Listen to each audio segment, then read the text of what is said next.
Mari kita berdoa.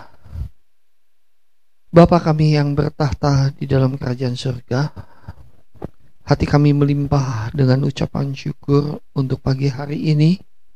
Kami kembali bisa berkumpul bersama-sama dimanapun kami berada untuk mengikuti pertemuan raya ini ya Bapa. Urapi hamba-Mu, anak-Mu yang tidak ada apa-apanya ini untuk menyampaikan apa yang menjadi kebenaran-Mu. Kiranya hikmat, pengertian yang benar untuk mengetahui kehendak Bapa dengan sempurna turun atas anak-Mu, supaya apa yang disampaikan bukan pikiranku sendiri, tapi pikiran daripada Bapa. Terima kasih, kami siapkan hati kami ya Bapa. Hanya di dalam nama Tuhan Yesus kami berdoa dan mengucap syukur. Amin. Shalom, selamat pagi untuk kekasih-kekasih Tuhan, saudara-saudara yang disayang oleh Tuhan. Dimanapun berada, senang pada hari ini kita kembali bisa berkumpul untuk kembali di dalam pertemuan raya GSKI Kana ini. Saudaraku kekasih di dalam Tuhan, kalau kita melihat terjadi kekristenan terjadi sekarang ini, kondisi daripada kekristenan ini, saudaraku, sangat jauh berbeda dengan apa yang menjadi harapan Tuhan. Semakin hari kekristenan sedang terjadi kemerosotan. Nilai kematian Kristus menjadi murah. Penebusan Kristus menjadi tidak ada artinya. Dan dengan mudahnya orang bisa menerima Yesus. Bahkan setelah menerima Yesus, dengan mudahnya juga bisa mengkhianati Yesus. Kalau kita melihat hari-hari ini kekristenan yang ada sekarang ini, hampir di seluruh dunia fokus dan tujuan dari kekristenan sudah jauh menyimpang daripada tujuan Allah. Mengapa Allah mengirimkan anak yang tunggal ke dalam dunia ini? Mari kita belajar sesuatu lagi, saudaraku. Waktu minggu lalu kita sudah belajar tanggung jawab. Hari ini saya ingin melanjutkan dengan tanggung jawab sebagai orang percaya. Saya akan mari kita buka di dalam Roma pasal yang ke-14, ayat yang ke-7 sampai dengan ayat yang ke-12. Sekali lagi Roma pasal yang ke-14, ayat yang ke-7 sampai dengan ayat yang ke-12. Demikianlah firman Tuhan. Sebab tidak ada seorang pun di antara kita yang hidup untuk dirinya sendiri, dan tidak ada seorang pun yang mati untuk dirinya sendiri. Sebab jika kita hidup untuk Tuhan. Jika kita mati untuk Tuhan. Jadi baik hidup atau mati, kita adalah milik Tuhan. Sebab untuk itulah Kristus telah mati dan hidup kembali, supaya ia menjadi Tuhan, baik atas orang-orang mati maupun atas orang-orang hidup. Tetapi engkau, mengapakah engkau menghakimi saudaramu? Atau mengapakah engkau menghina saudaramu? Sebab kita semua harus menghadap tahta pengadilan Allah. Karena ada tertulis, demi aku hidup, demikianlah firman Tuhan. Semua orang akan bertekuk lutut di hadapanku, dan semua orang akan memuliakan Allah.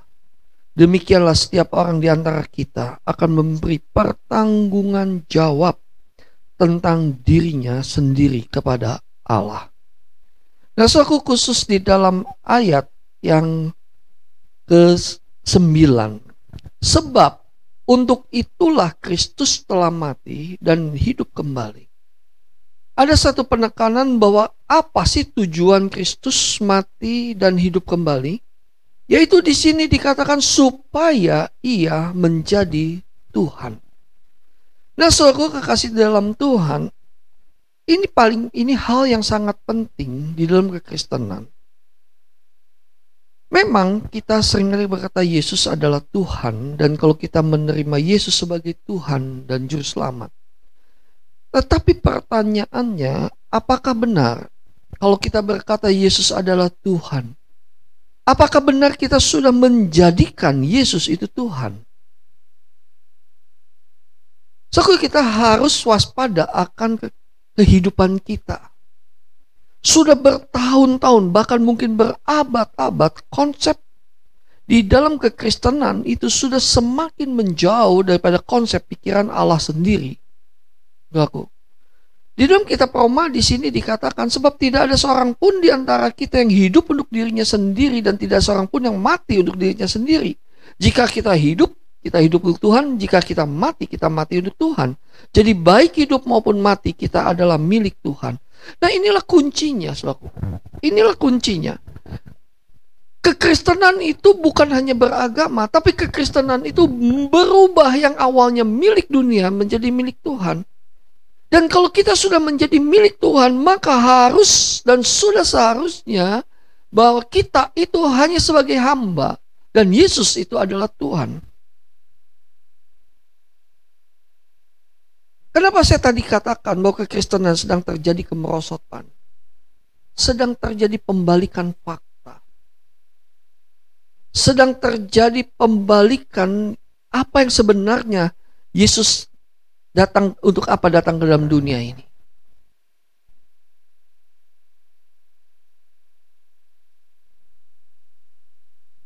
Bertahun-tahun kekristenan, otak kita diisi oleh kekristenan yang hanya bisa berkata, oh Tuhan itu penolongku. Kita hanya bisa memanfaatkan Tuhan. Bahkan kita menjadikan Yesus itu bukan menjadi Tuhan, tetapi menjadi jongos kita. Itu terbukti dengan doa-doa kita. Itu terbukti dengan kita terus hanya menuntut kepada Tuhan. Saudara kasih di dalam Tuhan, kita harus sadar, di dalam kekristenan itu ada tanggung jawab.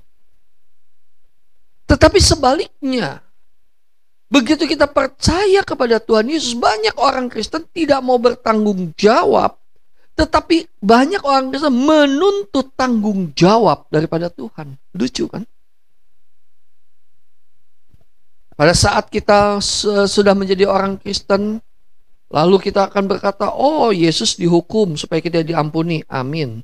Yesus disakiti supaya kita disembuhkan, amin. Betul, itu terjadi. Tetapi adakah tanggung jawab kita kepada Tuhan pada saat Yesus sudah mati disalib hanya demi kita, dan kita mengembalikan tanggung jawab itu?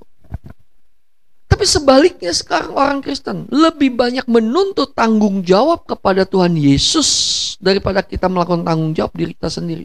Sudah terbalik. Seringkali di dalam doa-doa kita, Tuhan, Engkau harus berkati aku ya. Tuhan, Engkau harus sembuhkan aku ya. Nah sekarang Tuhan, aku anakmu ya Tuhan. Engkau yang sulung ya Tuhan. Sekarang aku adik-adikmu ya Tuhan. Sekarang Engkau harus lakukan A, B, C, D untuk aku ya Tuhan. Bukankah ini terbalik, saudaraku? Kalau dikatakan di dalam ayat 9 bahwa dia, supaya Yesus menjadi Tuhan, itu merupakan bahwa kita harus bertanggung jawab kepada Tuhan, bukan Tuhan yang bertanggung jawab kepada kita.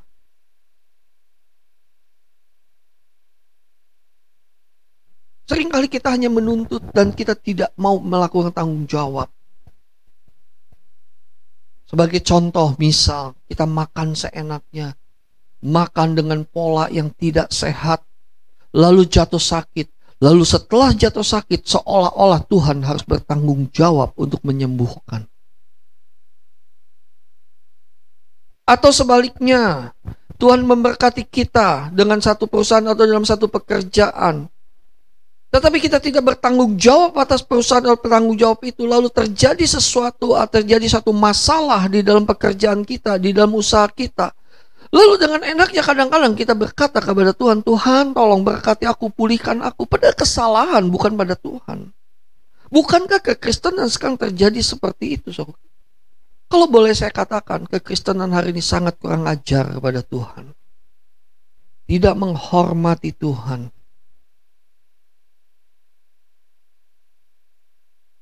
Padahal Tuhan Yesus sudah memberikan kehidupannya, seluruh hidupnya untuk kita. Dan tetap harus ada tanggung jawab.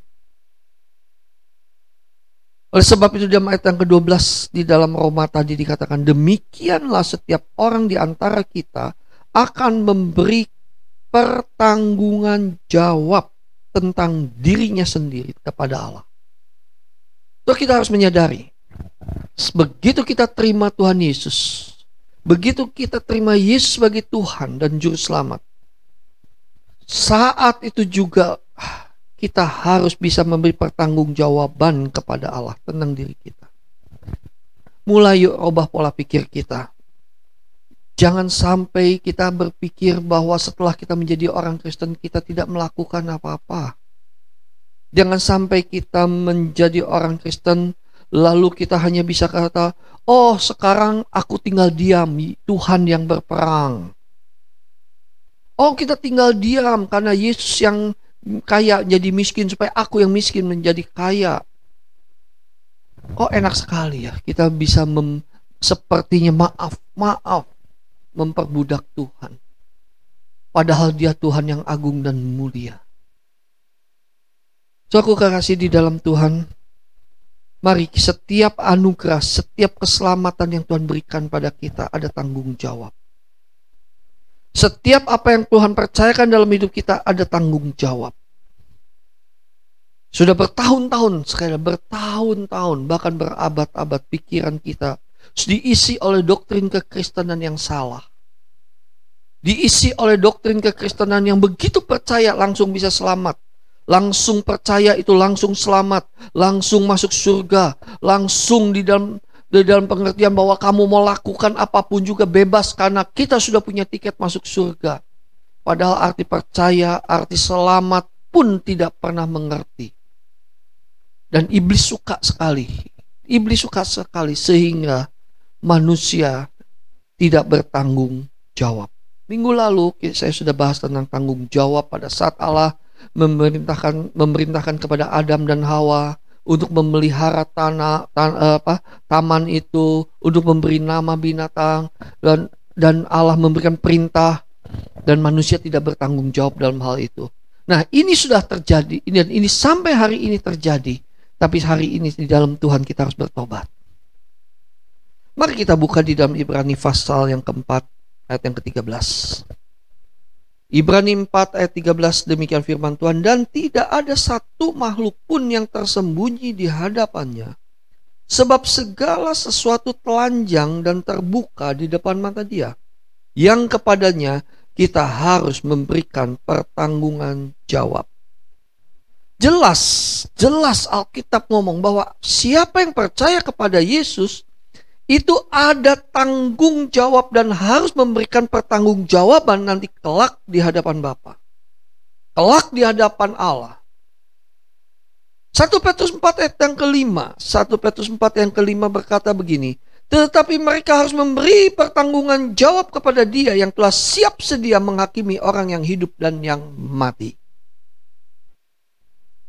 Mari mengertilah sekarang.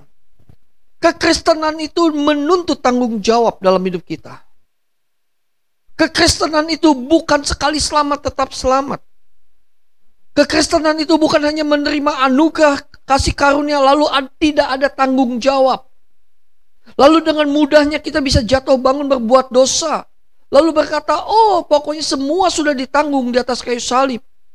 Oh, Yesus sudah menebus dosa kita dan kita pokoknya apapun yang kita lakukan semua sudah ditanggung dan kita tidak lakukan apa-apa lagi. Ini adalah satu penyesatan, saudaraku.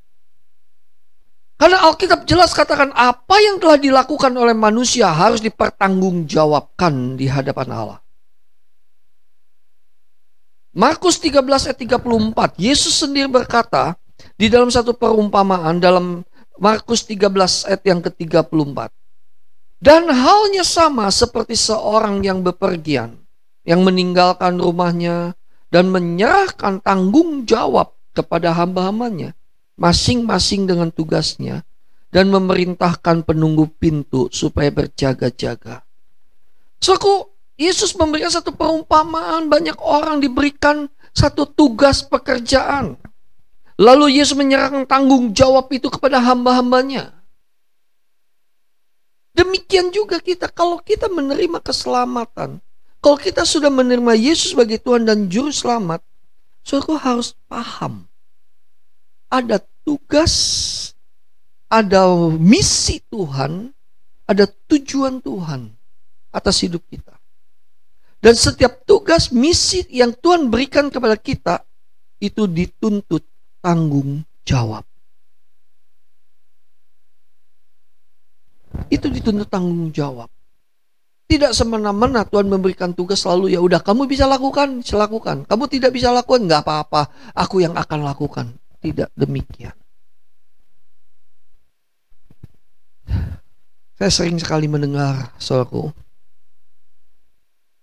banyak sekali ajaran-ajaran yang mengajarkan tentang keselamatan itu. Sekali selamat, tetap selamat. Apa yang Yesus katakan sudah selesai disalahartikan. Saya sangat sedih mendengar kekristenan seperti ini. Makanya gak heran terjadi degradasi nilai-nilai kekristenan itu. Akhirnya terjadi masalah orang-orang yang percaya kepada Yesus. Kenapa? Karena salah menerima ajaran yang sehat. Salah menerima ajaran. Salah menerima itu. Terus terang saudaraku, sampai hari ini saya sangat sulit untuk mengubah pola pikir orang Kristen yang lama-lama. Sulit sekali. Tapi saya percaya oleh anugerah Tuhan, apa yang mustahil bagi Allah tidak mustahil bagi kita. Apa yang mustahil bagi manusia tidak mustahil bagi Allah. Saya percaya itu dan saya berdoa, Tuhan tolong. Tuhan tolong. Supaya kekristenan kita kembali bangkit. Supaya nilai kematian Kristus, nilai kebangkitan Kristus itu menjadi mulia lagi, menjadi tinggi lagi, dan menjadi berharga lagi. Saudara siap bertanggung jawab atas apa yang Tuhan percayakan? Ada 3 hal yang saya ingin sampaikan yang harus dipertanggungjawabkan di hadapan Allah. Nah saudaraku, siap-siap. Apapun setiap kita akan masuk di dalam penghakiman. Dan di dalam penghakiman itu, Tuhan akan menuntut pertanggungjawaban itu. Dan 3 ini adalah hal yang umum. Saudaraku, hal yang umum. Nanti detil-detilnya itu saudara sendiri akan berperkara dengan Tuhan. Ya, apa yang harus dipertanggungjawabkan di hadapan Tuhan pada saat kita menghadap pengadilan Allah? Yang pertama yang harus dipertanggungjawabkan itu adalah keselamatan yang kita terima. Keselamatan yang kita terima itu ada tanggung jawab, saudaraku. Memang keselamatan itu adalah anugerah terbesar yang Tuhan berikan pada kita. Sekali lagi kita bisa dipilih dan kita dipilih dan beroleh keselamatan itu adalah anugerah. Tetapi anugerah itu menuntut tanggung jawab. Dan saudara ini nggak bisa main-main. Tuhan menuntut pertanggungjawaban di dalam keselamatan itu yang kita terima. Filipi 2 ayat yang ke-12. Filipi 2 ayat yang ke-12. Hai saudara-saudaraku yang kekasih, kamu senantiasa taat. Karena itu, tetaplah kerjakan keselamatanmu dengan takut dan gentar. Bukan saja seperti waktu aku masih hadir, tetapi terlebih pula sekarang waktu aku tidak hadir. Aku kasih dalam Tuhan. Tetaplah kerjakan keselamatanmu. Itu bukan berarti keselamatan itu karena perbuatan baik kita. Sekali lagi keselamatan anugerah daripada Allah. Anugerah itu gratis. Tetapi ada tanggung jawab yang harus kita lakukan pada saat kita menerima keselamatan itu. Oleh sebab itu Paulus berkata, tetaplah kerjakan keselamatanmu. So, keselamatan itu perlu dikerjakan. Karena kenapa? Karena arti keselamatan yang selama ini berkata keselamatan itu masuk surga, itu salah, saudaraku. Keselamatan tidak bicara tentang tempat. Tapi keselamatan itu bicara tentang bagaimana usaha Allah untuk mengembalikan manusia kepada rancangannya semula. Yang semula berkodrat dosa menjadi berkodrat ilahi. Dari sejak semula Allah menciptakan Adam itu berkodrat ilahi. Akibat dosa maka manusia menjadi berkodrat dosa. Dan sekarang ini melalui kedatangan Yesus 2000 tahun yang lalu, maka manusia diubah kembali usaha Allah bagaimana mengubah dari kodrat dosa menjadi kodrat ilahi. Dan itu perlu kita kerjakan, saudaraku. Kita harus berproses bagaimana supaya kita benar-benar memiliki kodrat ilahi itu. Oleh sebab itu Paulus katakan tetaplah kerjakan keselamatanmu. Bahkan Paulus di dalam Kisah Rasul dikatakan Paulus berkata bahwa engkau harus menghasilkan buah sesuai dengan pertobatan, buah-buah pertobatan. Nah, akibat doktrin berkata keselamatan, sekali selamat tetap selamat, dan setelah terima Yesus pasti masuk surga, lalu bisa semena-mena di dalam kehidupannya. Saudara kasih di dalam Tuhan, akibatnya apa? Kita bisa melihat banyak orang Kristen setelah dia dibaptis, setelah dia terima Yesus tidak berubah sama sekali dalam tingkah lakunya. Bahkan cenderung menjadi sombong, cenderung menganggap rendah orang lain. Tetaplah kerjakan keselamatanmu, di dalam bahasa Inggrisnya work out. Arti kita harus, kalau kita sudah menerima keselamatan, dalam setiap apa yang kita lakukan, standarnya kita harus tetap ada di dalam koridor keselamatan itu.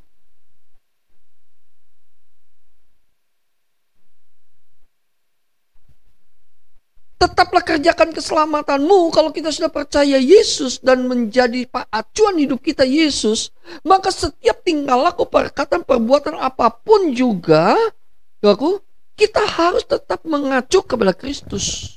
Karena Yesus itu jalan, yaitu hodos.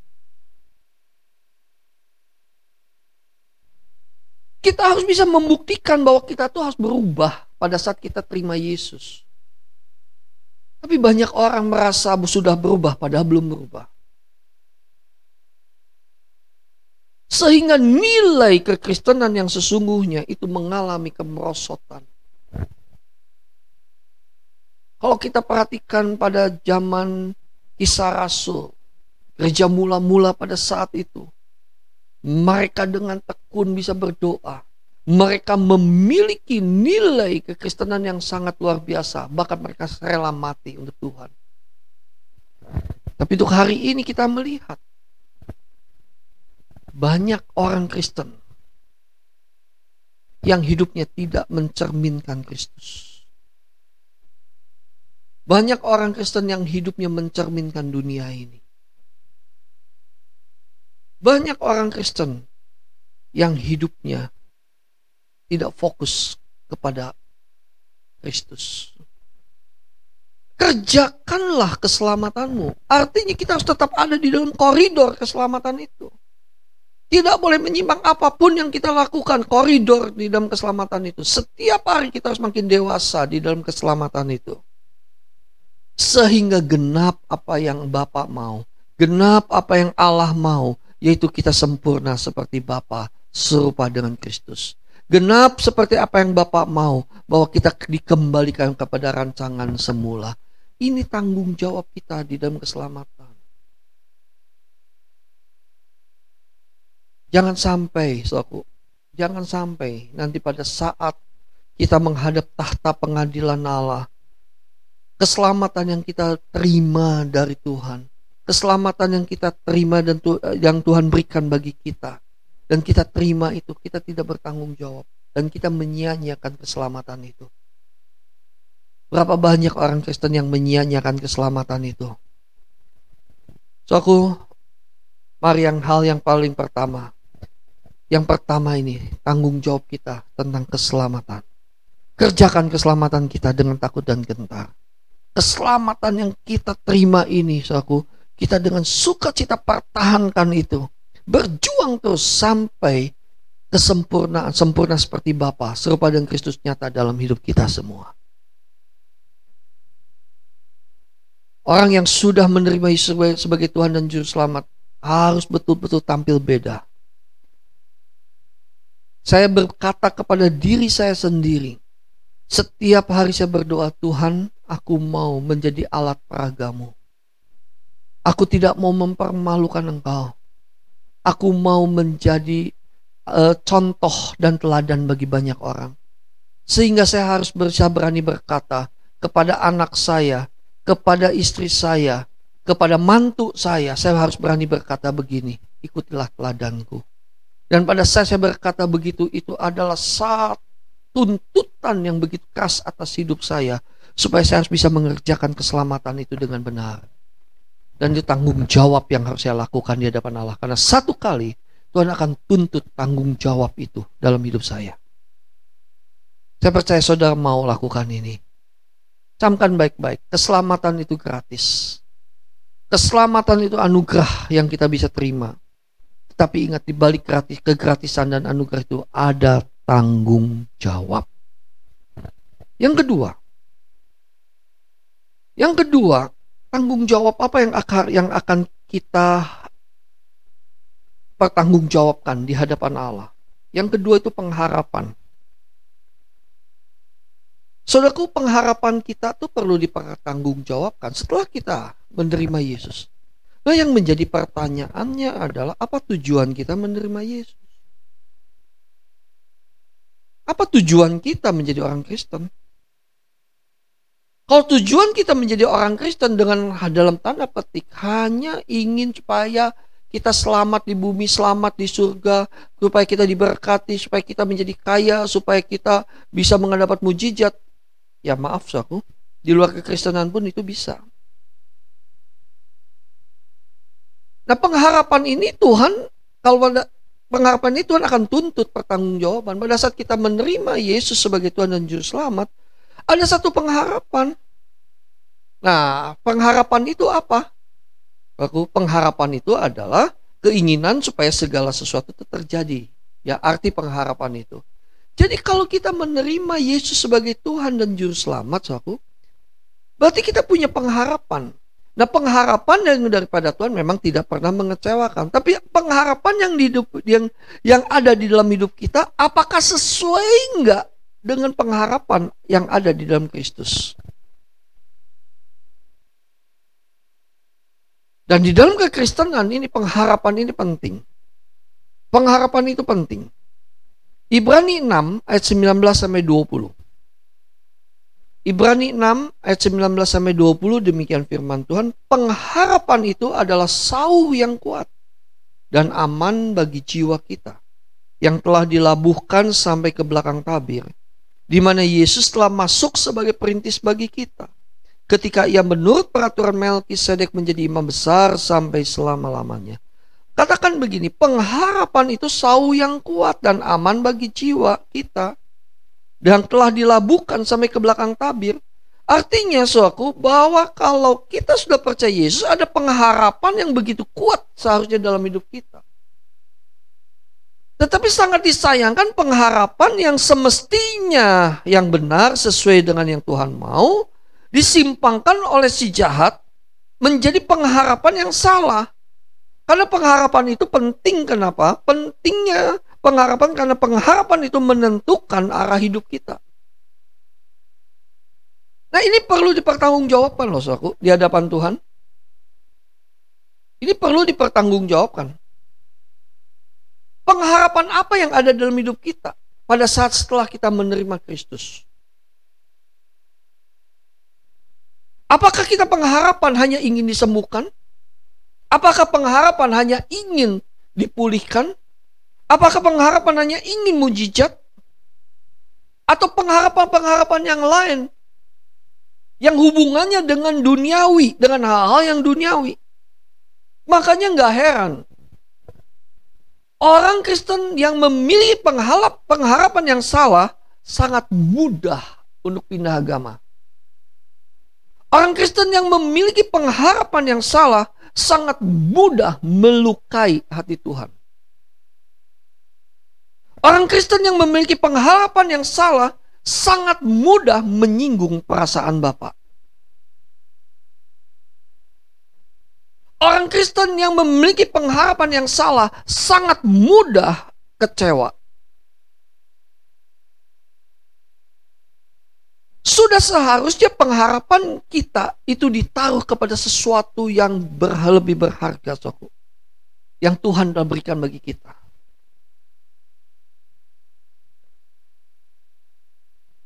Nah, kalau kita kembali kepada ajaran-ajaran kekristenan pada akhir zaman ini, begitu mengerikannya hari ini, banyak ajaran-ajaran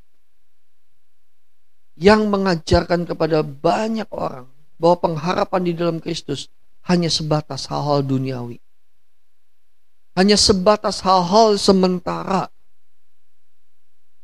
Jarang sekali hari-hari ini dikhotbahkan bahwa pengharapan yang benar-benar Tuhan berikan adalah nanti kelak di kekekalan. Nanti kelak ada langit baru dan bumi yang baru. Karena masih banyak orang yang tidak mengerti bahwa pengharapan kita itu harus ditaruh sampai menembus batas.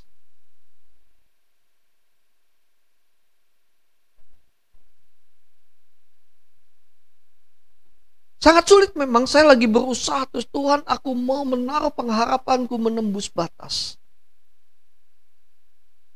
Bapak Gembala Senior, Bapak Erastus, beberapa hari yang lalu, di dalam salah satu khotbahnya katakan, kita harus menembus batas, memandang sampai menembus batas. Dan saya aminkan itu, sob. Karena pengharapan yang menembus batas itu, pengharapan yang tidak pernah mengecewakan. Nah, Tuhan akan tuntut, sob. Kalau kita ikut Tuhan, memiliki pengharapan di dunia ini saja, Tuhan akan tolak kita. Karena Tuhan datang ke dalam dunia ini bukan untuk memenuhi pemenuhan hal-hal yang duniawi. Tapi pengharapan, kalau kita percaya kepada Yesus dan memiliki pengharapan yang menembus batas, yaitu dalam kekekalan, orang tidak akan pernah kecewa. Pengharapan itu adalah merupakan sauh yang kuat, di mana Yesus telah masuk sebagai perintis kita. Jelas Yesus itu dari Bapa, anak tunggal Bapa. Dan saat ini dia memberikan satu pengharapan pada saatnya naik ke surga. Dia berkata, dengan cara ini aku akan datang kembali. Ada satu pengharapan, tapi bukan pengharapan untuk kebutuhan-kebutuhan dunia ini. Tapi pengharapan bagaimana Tuhan akan menyediakan rumah, menyediakan tempat di surga. Dan pengharapan dalam langit baru dan bumi yang baru tidak akan pernah mengecewakan, dan pasti itu akan terjadi. Nah, kalau kita punya pengharapan itu, dan Tuhan tahu, pada saat kita dimintai pertanggungjawaban tentang pengharapan itu, Allah akan berikan mahkota. Kenapa? Salah satu mahkota yang Tuhan akan berikan kepada mereka yang rindu menantikan kedatangannya, yaitu mereka yang rindu ingin bersama dengan Tuhan. Mereka yang tidak bisa ditipu oleh dunia ini, kenyamanan dunia ini, dan mereka yang tidak mau ikut dalam dunia ini, hidup wajar dalam dunia ini. Kolose 1 ayat yang kelima. Kolose 1 ayat yang kelima. Oleh karena pengharapan yang disediakan bagi kamu di surga. Pengharapan kita hanya di surga, saudara. Pengharapan kita hanya di kekekalan. Gak ada lain. Tapi kalau hari ini kita menaruh pengharapan kita di dalam dunia ini, kita sudah menjadi pengkhianat.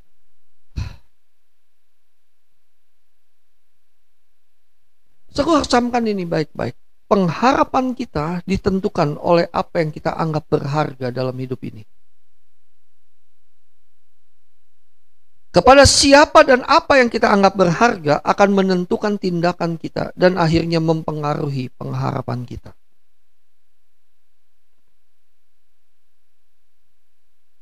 Oleh sebab itu, saudaraku, kalau kita sudah terima Yesus, renungkan pengharapan apa yang ada di dalam kehidupan kita. Apa tujuannya saudara ikut Tuhan Yesus?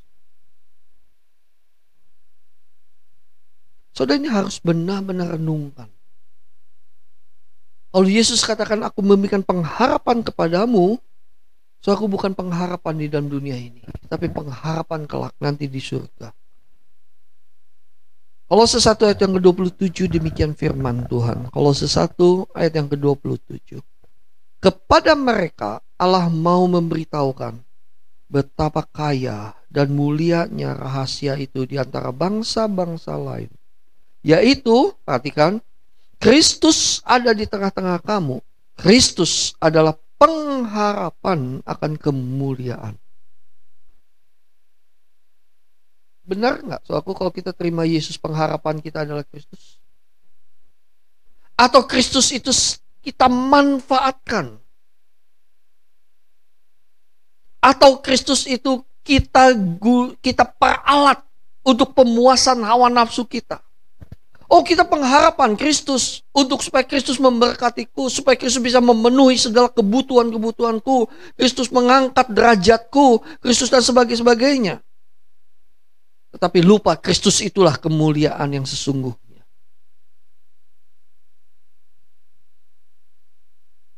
Jangan kita salah mengerti tentang pengharapan ini. Kalau kita memiliki pengharapan yang benar, sebetulnya tidak ada alasan bagi kita untuk kecewa. Kalau kita sebenarnya sungguh-sungguh mengerti tentang kebenaran firman Tuhan dan menghidupinya, kita pasti akan mempunyai pengharapan yang benar.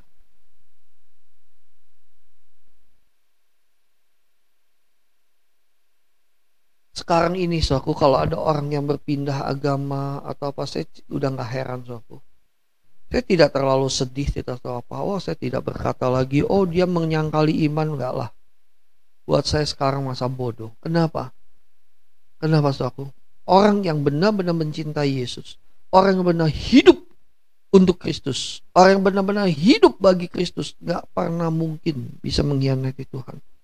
Orang yang mengkhianati Tuhan belum percaya Yesus, yang sesungguhnya hanya beragama saja. Karena pengharapannya salah. Tapi kita yang sehari ini mendengar kebenaran ini, mari miliki pengharapan yang benar. Kita akan memerintah bersama dengan Tuhan Yesus. Kita akan menjadi anggota keluarga kerajaan Allah. Itu pengharapan. Saya terus mau menghidupi ini, saudara. Saya pribadi terus akan menghidupi ini. Pada saat ada tekanan di dunia ini, pada saat kita hidup ada tekanan-tekanan, pada saat punya pengharapan, betul, pengharapan itu sauh yang kuat. Dan saya percaya di dunia ini hidup kita sementara. Semenderita-menderitanya ujung-ujungnya kita mati. Dan kalau kita mati pun kita akan ketemu dengan Bapa. Kalau kita mati pun kita akan bersama-sama dengan Tuhan Yesus. Ayo saudaraku, miliki pengharapan sampai menembus batas. Pengharapan yang benar ini adalah kita sampai menembus batas melihat kekekalan. Dan itu Tuhan akan minta pertanggungjawaban itu. Pengharapan kita Tuhan akan minta, ayo kamu menaruh pengharapanmu di dunia ini atau di kekekalan. Kalau saudara menaruh pengharapan dalam kekekalan, maka kita akan boleh menerima upah di dalam kekekalan. Yang ketiga yang harus dipertanggungjawabkan pada saat kita menghadap Bapa adalah perkataan kita. Janganlah saudaraku perkataan kita seperti orang yang tidak mengenal Allah. Setiap perkataan harus dipertanggungjawabkan. Matius pasal yang ke-12 ayat yang ke-36. Matius pasal yang ke-12 ayat yang ke-36. Tetapi aku berkata kepadamu, setiap kata sia-sia yang diucapkan orang harus dipertanggungjawabkannya pada hari penghakiman. Soalnya pada saat kita akan menghadap tahta pengadilan Allah, hal yang ketiga Tuhan akan tuntut tanggung jawab itu dari perkataan kita. Kita adalah anak-anak Allah. Kita tuh harus berkeberadaan anak-anak Allah. Dan kalau kita berkata kita adalah anak Allah, maka perkataan kita pun harus beretika. kita pun harus menjaga sikap kita. Kita harus membawa wibawa ilahi dalam hidup kita. Bersikaplah sebagai anak-anak Allah yang beretika. Kalau kita melihat hari-hari di medsos, banyak orang Kristen yang mengisi medsos itu dengan kata-kata yang sia-sia. Saling menghujat, saling menghakimi.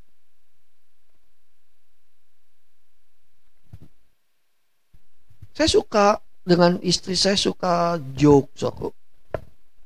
Kalau saya post kata-kata yang baik, memposting kata-kata yang hikmat, kata-kata kebenaran, kata-kata firman Tuhan, yang like itu dikit sekali, saudara.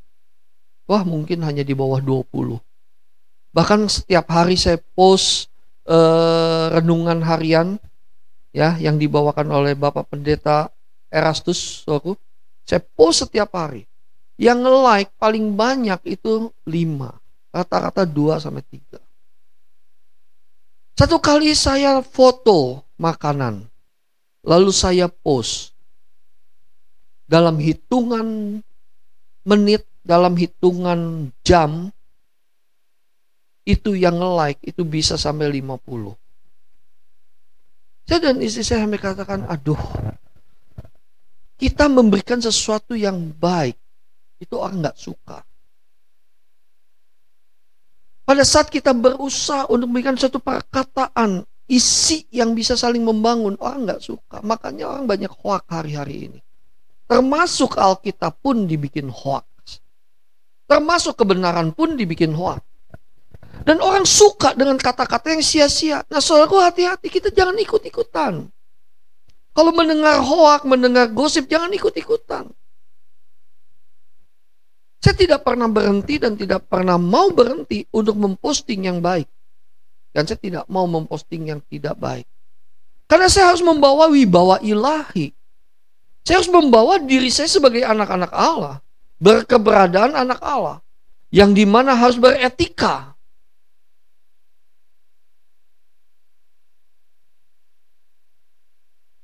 Saya tidak suka suatu kalau di Facebook ada orang yang memberikan buat saya apa itu namanya, lalu dengan kata-kata yang baik, lalu saya di tag atau saya hapus. Saya nggak mau. Kalau saya cek di medsos saya tidak ada kata-kata yang mau sia-sia. Karena saya yakin itu akan dipertanggungjawabkan di hadapan Tuhan. Jaga perkataan kita. Perkataan kita itu, saudaraku, adalah bukti apa yang kita percayai. Perkataan kita satu kali akan masuk di dalam tahta pengadilan Allah. Ada orang yang berkata begini, ya saya sih sudah mengampuni. Boleh aja saya sudah mengampuni, tapi saya jangan mau ketemu orang itu. Tapi bilang, oh saya sudah mengampuni, tetapi masih membicarakan kejelekan orang itu. So, kata-kata kita akan dipertanggungjawabkan loh. Dulu saya lakukan itu. Beberapa tahun yang lalu saya hanya berkata, oh udah saya ngampuni. Tapi setiap ketemu orang, saya ceritakan kejelekan orang itu. Setiap ketemu orang, saya ceritakan masalah orang itu. Setiap ketemu orang, saya seperti masih memiliki kepahitan akan orang itu. Istri saya yang selalu mengingatkan, berarti kamu masih kepahitan. Berarti kamu masih sakit hati. Dan saya baru menyadari, betul-betul saya baru menyadari perkataan kita, apa yang kita percayai. Orang bisa menilai hidup kita dari perkataan kita. Dan perkataan itu juga yang akan Tuhan minta pertanggungjawaban dari kita semua. Mari hari ini saudara diingatkan, kita harus punya wibawa ilahi itu. Dengan berkata-kata yang baik. Dengan berkata-kata yang membangun. Dengan berkata-kata yang memberkati. Dengan berkata-kata yang benar-benar mau menjadi berkat. Dengan berkata-kata yang bisa membangun orang.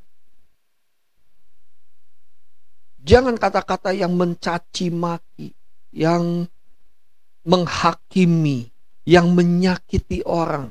Ayo stop perkataan seperti itu. Hari ini mungkin kita tidak merasakan dampak apa-apa, tapi kelak nanti di pengadilan Allah kita dituntut pertanggungjawaban. Tanggung jawab ini penting. Yang pertama, ayo Tuhan akan menuntut pertanggungjawaban dari kita tentang keselamatan ini. Tetaplah kerjakan keselamatanmu. Yang kedua, pengharapan. Saudara harus mempertanggungjawabkan tentang pengharapan yang ada pada hidup saudara. Ingat suatu pengharapan itu yang menentukan arah hidup kita. Kalau saudara punya pengharapan langit baru, bumi baru, arah hidup kita akan terus berkenan di hadapan Allah. Kita akan berusaha untuk terus berkenan, berusaha untuk hidup kudus, berusaha untuk hidup menyenangkan hati Bapa, berusaha tidak melukai perasaan Bapa. Kalau pengharapan kita, pengharapan kekekalan. Tapi kalau pengharapan kita akan dunia ini, ingin kekayaan, ingin hal yang duniawi, kenyamanan dalam dunia ini, kita akan hilang pengharapan yang sesungguhnya. Ayo pengharapan kita harus sampai menembus batas kekekalan. Yang ketiga, perkataan kita. Setiap perkataan yang kita ucapkan, ingat, harus dipertanggungjawabkan. Saudaraku, setiap perkataan yang telah diucapkan tidak pernah bisa ditarik kembali. Tidak pernah bisa ditarik kembali.